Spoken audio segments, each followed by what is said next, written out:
They laughed at Japan. They said the country had lost its mind by sinking massive metal structures into the ocean and calling it a solution to its energy crisis. Japan's government is pushing nuclear energy once again as it tries to end electricity shortages and improve efficiency. But in 2025, the project branded as reckless has become unstoppable. And the way Japan pulled this off is very hard to believe. What few remember is that this dream began not with triumph, but with a nightmare in 2011. The energy nightmare. On the morning of March 11, 2011, life in northeastern Japan changed forever. A massive earthquake, one of the strongest ever recorded at 9.0 in magnitude, struck off the coast. The violent shaking was only the beginning.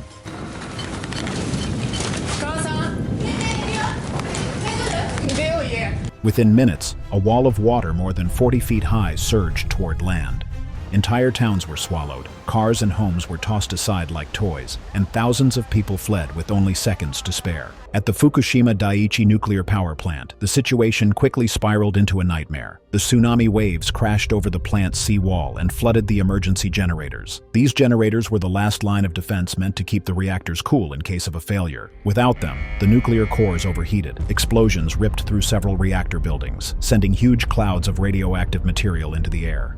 The Japanese government ordered mass evacuations. Families were forced to leave everything behind with little warning. Over 150,000 people were displaced. Many never returned because the contamination was too severe. To this day, several towns remain uninhabitable, frozen in time as reminders of the disaster. Schools, farms, and neighborhoods were abandoned, and residents lost their homes, their communities, and their sense of security. Before Fukushima, Japan had relied heavily on nuclear energy. Nearly one-third of the country's electricity came from nuclear power plants. After the explosions, that confidence was shattered. Within months, reactors across the nation were shut down. Japan went from a country with one of the most ambitious nuclear programs in the world to one struggling to fill a sudden and massive energy gap. With nuclear power essentially gone, Japan had little choice but to turn to imported fossil fuels. Tankers carrying liquefied natural gas, mostly from Australia and the Middle East, became the lifeline that kept the lights on.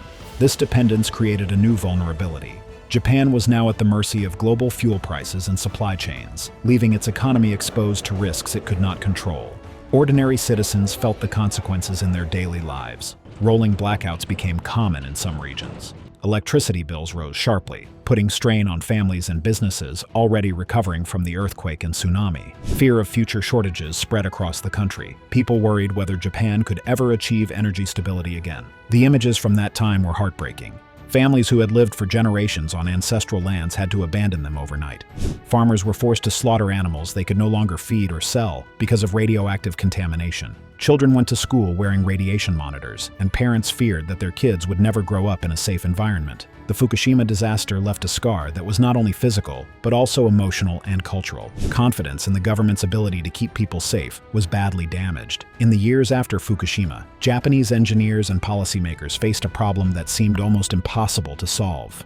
Nuclear energy had collapsed as a trusted option. Fossil fuel imports were draining the economy, and renewable energy sources like solar and wind were struggling to provide consistent power at the scale Japan needed.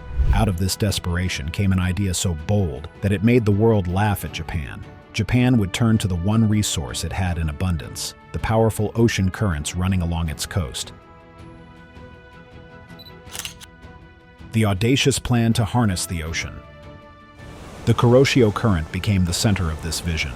Known as one of the strongest ocean currents in the world, it flows northward past Japan's Pacific coast like a massive underwater river. Unlike wind or sunlight, which fluctuate depending on weather, ocean currents move day and night, season after season, with remarkable consistency. This stability is a dream for energy planners because it means the electricity supply would be steady and predictable rather than intermittent.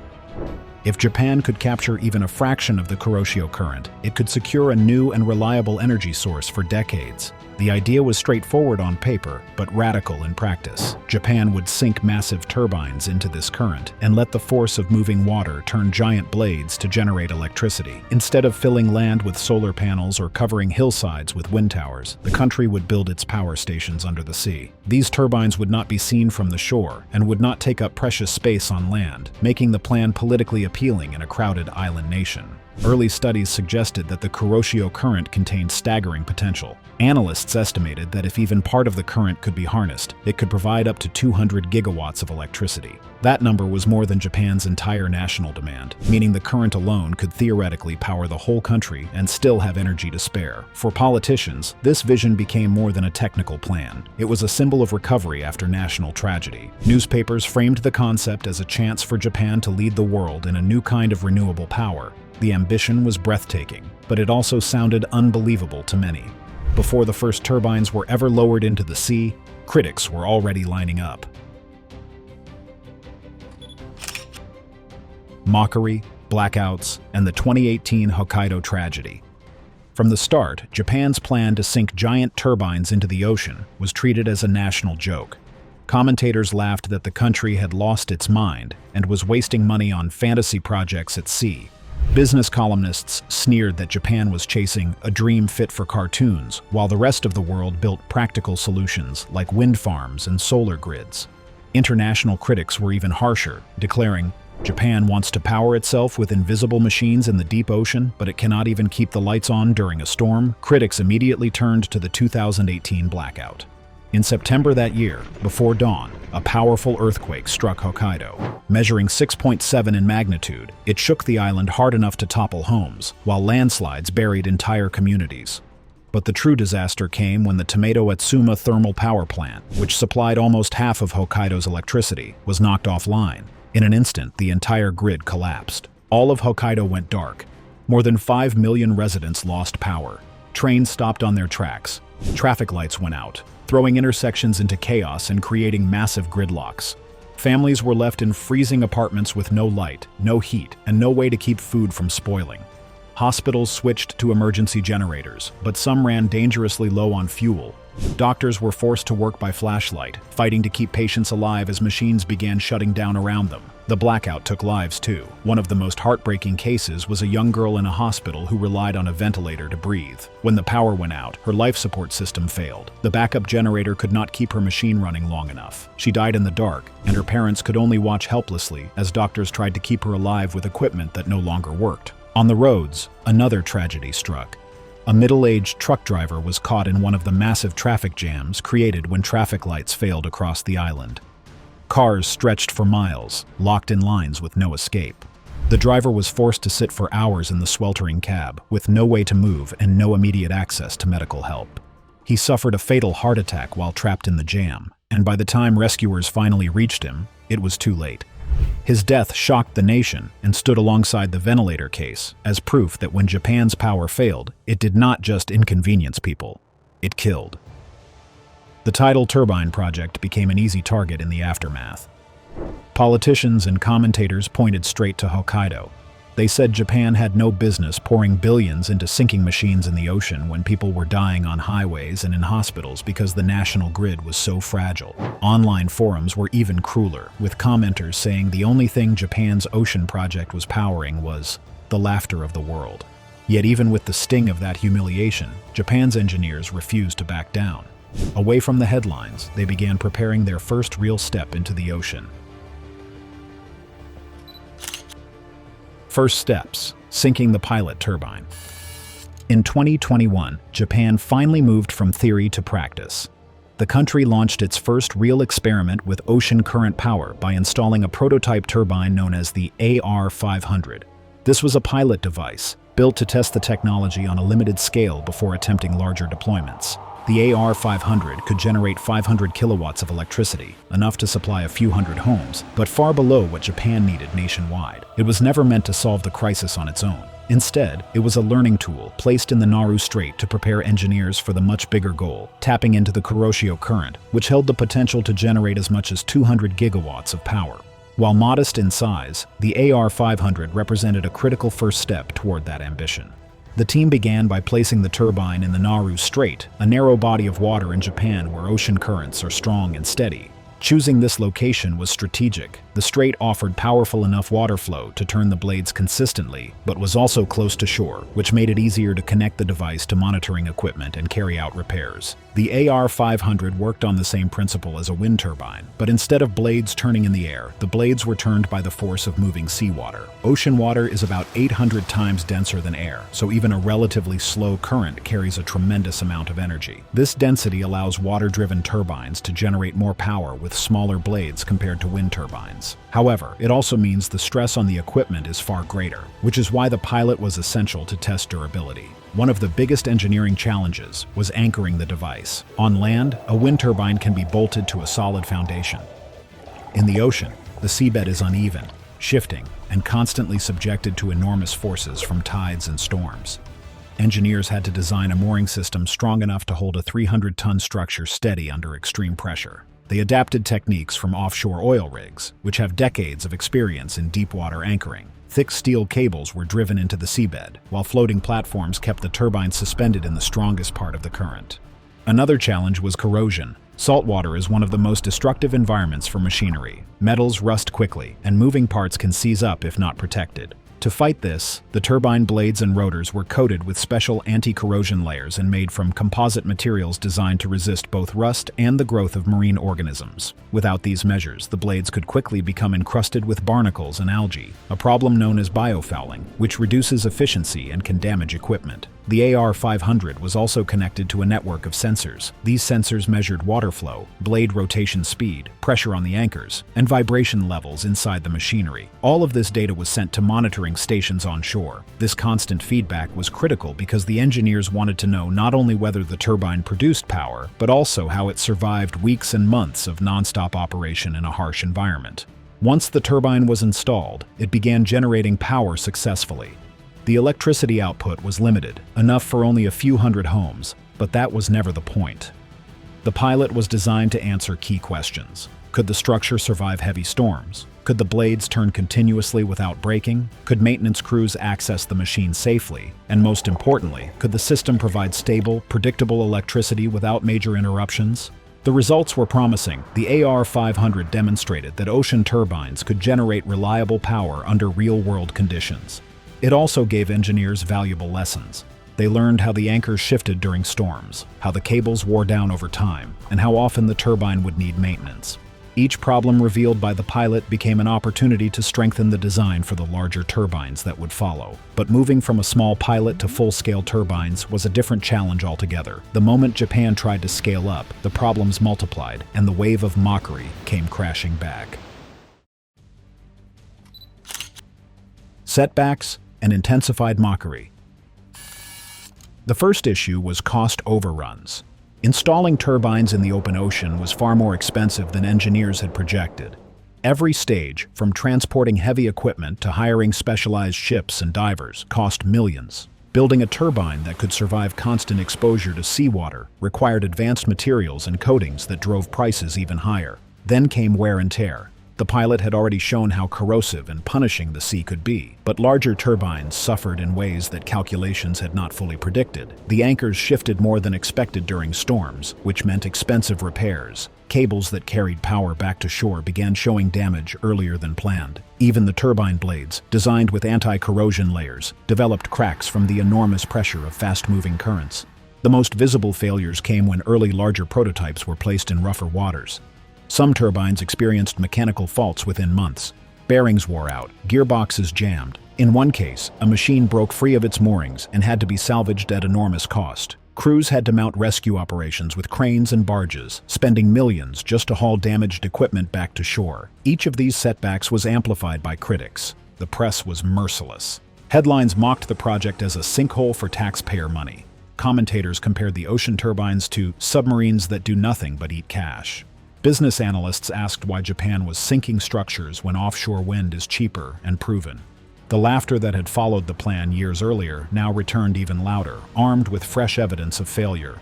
Other countries' progress only made the humiliation sharper. Europe, especially the United Kingdom and Denmark, was seeing enormous growth in offshore wind farms. The technology was proven, the costs were falling, and turbines were delivering electricity reliably to millions of homes. Against this backdrop, Japan's experiment looked increasingly foolish. Instead of joining the global success story, it appeared to be stuck in its own expensive detour. At home, opposition grew louder. Japan's budget was already stretched by the cost of rebuilding from earthquakes, tsunamis, and aging infrastructure. Politicians and public figures began to argue that the country could not afford to waste money on projects they called dead on arrival. They demanded that funds be diverted to repairing the fragile national grid, rebuilding hospitals, and fixing crumbling roads. For many citizens, the memory of the 2018 blackout was still raw. They asked why the government was experimenting with the ocean while people had died because of failures on land. Inside the engineering teams, the atmosphere was suffocating. The scientists and technicians knew the problems were not impossible to solve, but they needed time, data, and funding. Instead, they faced daily headlines questioning their competence and politicians hinting at shutting down the program. Each failure was not seen as part of the learning process, but as proof the whole concept was doomed. For a while, it seemed the critics might be right. The setbacks piled up, the ridicule intensified, and the dream of ocean power looked like it might collapse under its own weight. And yet, against all odds, a breakthrough came that changed everything. The first breakthrough.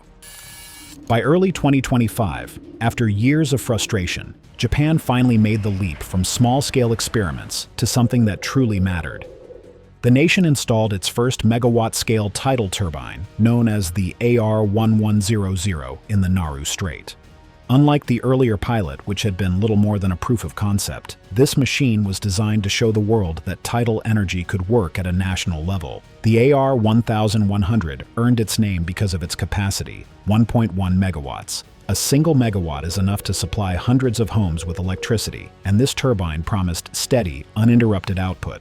Unlike solar panels, which stop generating at night, or wind farms, which can go idle on calm days, tidal energy is driven by ocean currents that never stop moving. That stability meant the AR-1100 could deliver electricity to the grid every hour of every day, providing a kind of consistency Japan had been desperate for since Fukushima. The engineering behind the AR-1100 was remarkable. The turbine's rotors stretched wide like an underwater windmill, designed to capture the dense flow of seawater. Because water is so much heavier than air, the blades could rotate slowly and still generate large amounts of power. This reduced wear compared to high-speed turbines and made the system more durable. The entire structure weighed hundreds of tons, and its installation required specialized ships, cranes, and divers working together with precision.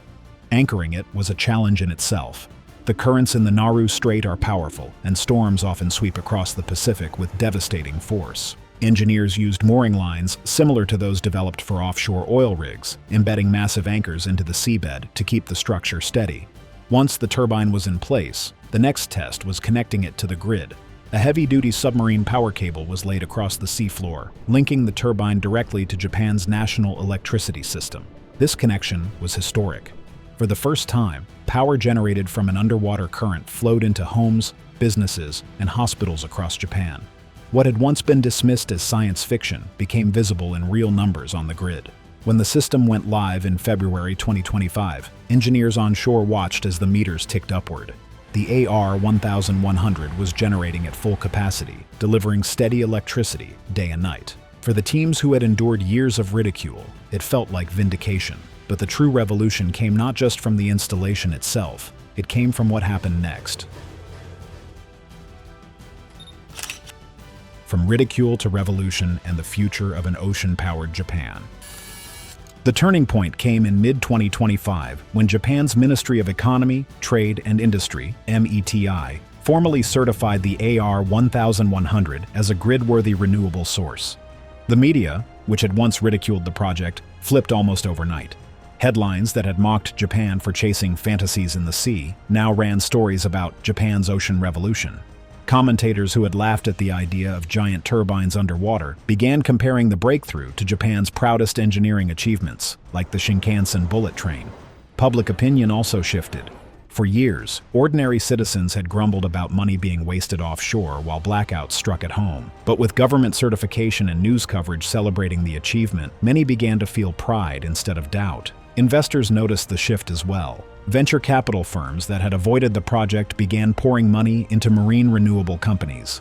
Large corporations signed partnership agreements to accelerate research and production.